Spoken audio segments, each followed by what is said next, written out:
Sixth Amendment being read from this U.S. high school book for advanced placement. It's a U.S. history book. It's reading the Sixth Amendment to the U.S. Constitution as they have written in this high school textbook.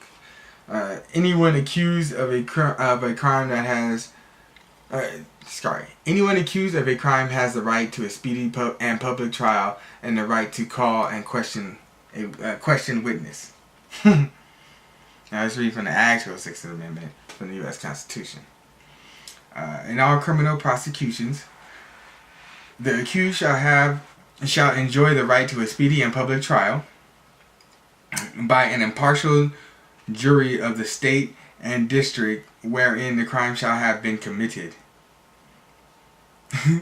which district shall have been previously ascertained by law, and to be informed of the nature and cause of the accusation to be confronted with the witness against him, or have compulsory process for obtaining witness in his favor, and to have the assistance of counsel for his defense. So you have the right to attorney, you have the right to a speedy and public trial, and an impartial jury. And then you also have you have to be informed of the nature and cause of the accusation. So basically, they gotta tell you what you're being charged with, and to be confronted with a witness against him. So now you have the right to face your accused. And to have compulsory process for attaining the witness in his favor. So that means that you can't, not only do you have the right to face your accuser, but then you also have a right for the state not to kidnap your accuser. So your accuser has to show up willingly. And that is not what the Sixth Amendment reads here in this high school textbook. Once again, I'll read it again. Anyone accused of a crime has the right to a speedy and public trial and the right to call and question witnesses. So you have, in here, it's giving you the right to call a witness, which means now you can, by force, kidnap somebody and force them to present themselves as a witness.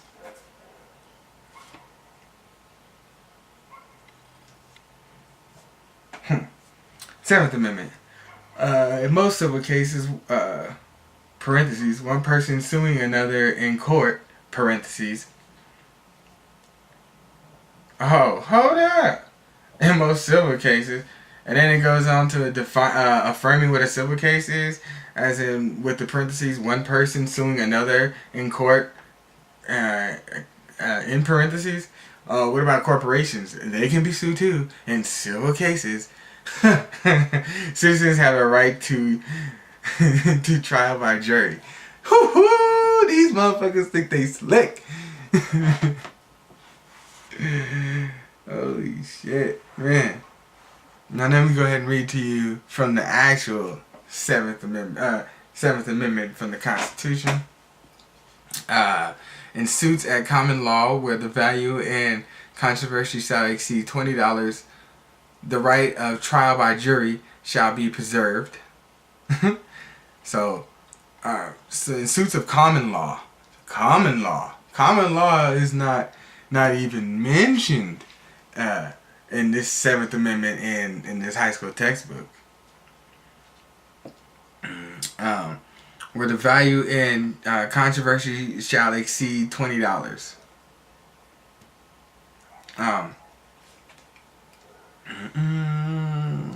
The right of a trial by jury shall be preserved. So, okay, so if you're getting also now if there's a suit of more than $20, you have the right to a trial by jury, which you get from your Fifth Amendment, I do believe. No, Sixth Amendment. You get the fifth. You get to actually fucking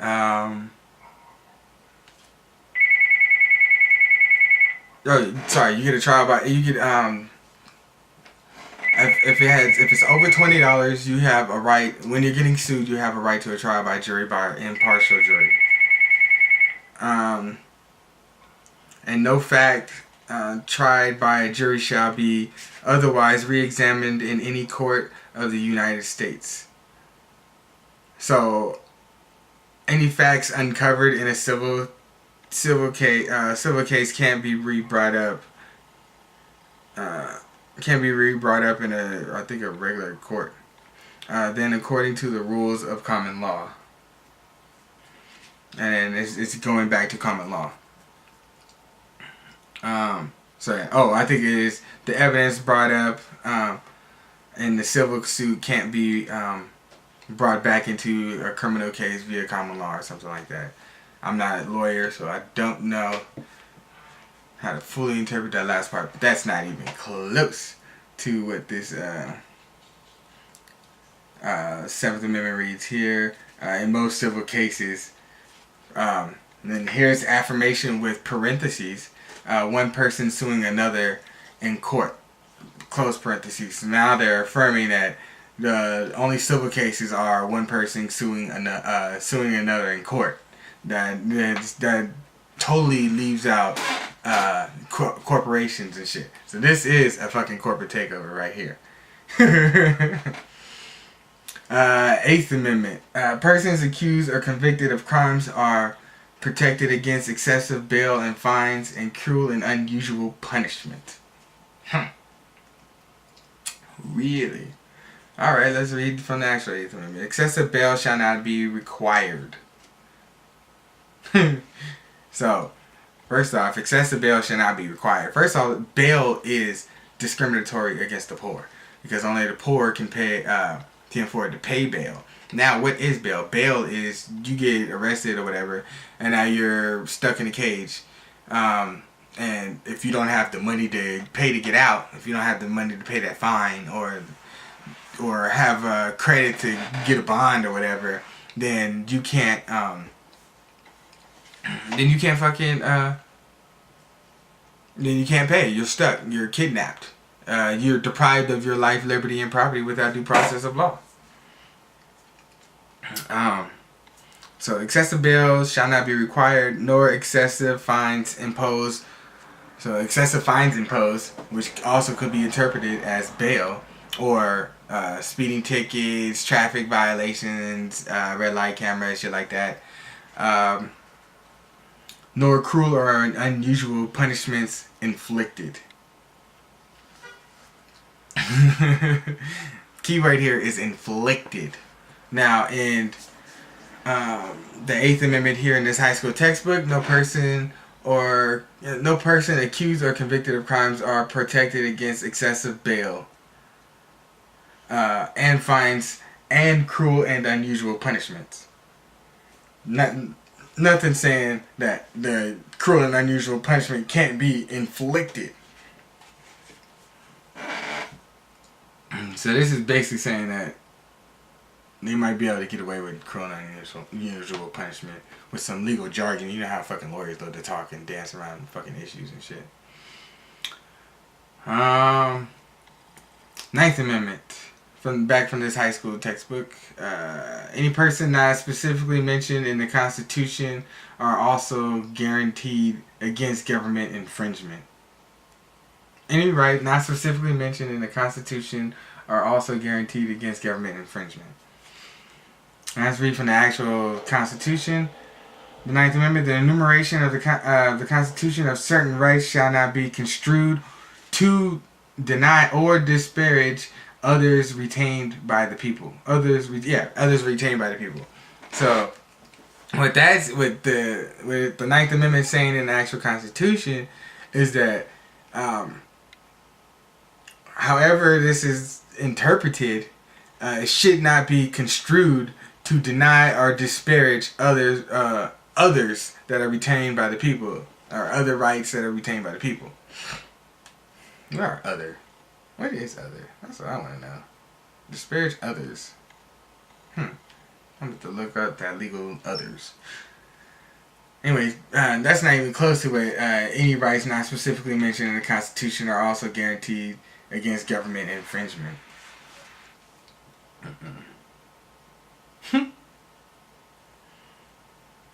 The 10th Amendment. All powers not delegated to the federal government belong to the states or to the people. Which is wrong. Let me go ahead and read you from the actual Constitution. The powers not delegated to the United States, and keyword here is the United States is the capital U.S. By the Constitution, comma. Powers not delegated to the United States by the Constitution, comma, nor prohibited by it to the states, comma, are reserved to the states respectively, comma, or to the people. So, powers not delegated to the U.S. By the Constitution. Now, the Constitution specifically delegates powers to three branches of government: the executive, judicial, and legislature. And the Constitution also, it only delegates its. They talk about negative powers, or negative rights, which is the government only had rights to do certain things. All others they were not allowed to do. And most of the rights that they were all the rights that they were granted were specifically enumerated in the Constitution, and everything else was supposed to be left to the people or to the states respectively. Now let me get back to reading the 10th Amendment. The power is not delegated to the United States by the Constitution, nor prohibited by it to the states. Now, or prohibited by it to the states. Now that's talking about nullification. Nor prohibited by the United States. So if you remember prohibition of alcohol back in the 30s, that was an amendment, I think it was the 18th Amendment, which was the first, which outlawed alcohol. And then by outlawing alcohol, you had drug deal. You had a bunch of Al Capone was able to rise to power because he had a monopoly and he was able to sell alcohol for a higher price. And then what we did is the states went around and nullified that prohibition of alcohol. Or you can also do it via public referendum of like state of Washington and the state of Colorado both legalized marijuana. That was a form of prohibition. It was a form of nullification via prohibition of a law. So the power is not delegated to the United States by the Constitution, nor prohibited by it to the states, are reserved to the states respectively, or to the people.